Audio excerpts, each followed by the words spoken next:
Bonjour, je continue mes petites vidéos qu'on m'a données il y a 3 jours pour vous partager. En fait, c'est de la canalisation pure, sans me poser des questions sur ce que j'ai déjà dit ou sans même avoir réécouté ce que j'ai pu dire, ce qu'on a bien voulu me donner. Donc, j'ai totalement confiance et aujourd'hui, on en est à la 15e. Voici le titre. Vous êtes créateur de votre devenir. Maintenant, maintenez la pression vers la paix.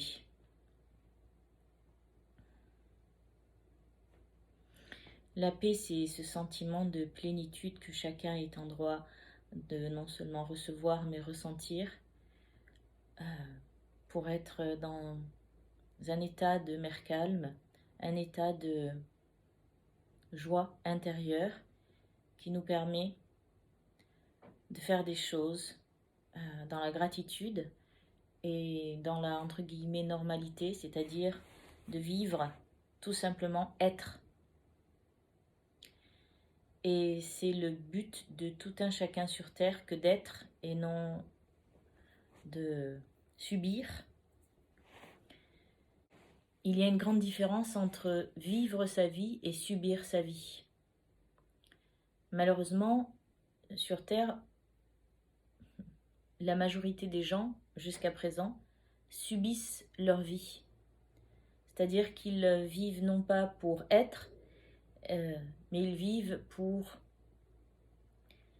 arriver à subsister, c'est-à-dire manger et rentrer dans un moule, mais on me montre plutôt un cadre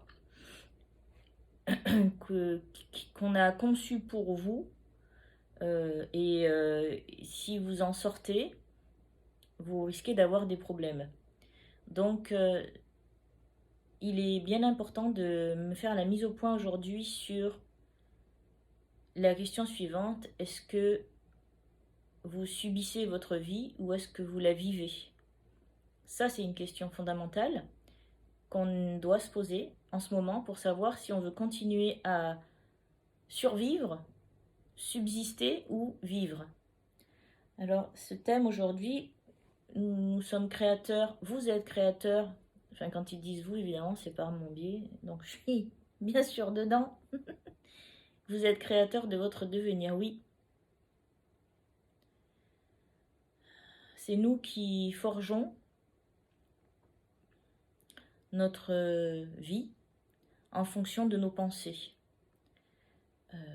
Chacun commence à maintenant intégrer le fait que la pensée est créatrice et que la pensée s'inscrit dans la matière à fur et à mesure que nous la projetons, à fur et à mesure que cette pensée devient de plus en plus nette et de plus en plus fixe dans notre mental.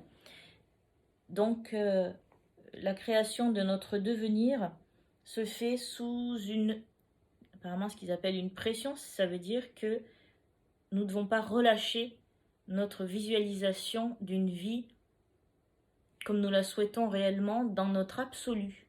C'est notre absolu que nous devons viser. Notre absolu, c'est notre paradigme, c'est ce que nous souhaitons de mieux pour nous. Et sans aucune limitation, aucun cadre. Les cadres, c'est fini, ça doit voler en éclats. Il n'y a pas de limite.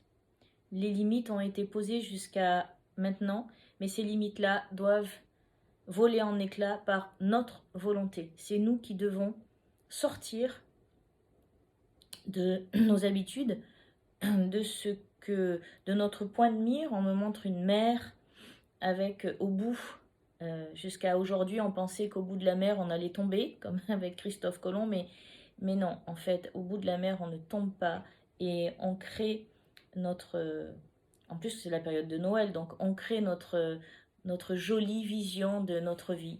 Donc, c'est important de bien maintenant intégrer que nous sommes les seuls créateurs, nous sommes les seuls qui pouvons décider pour nous, de ne plus jamais laisser quelqu'un d'autre ou autrui décider pour nous et de maintenir la pression pour notre paix, puisque ici nous parlons de la paix. La paix dans son ensemble, la paix intérieure, la paix, c'est plus qu'un sentiment, c'est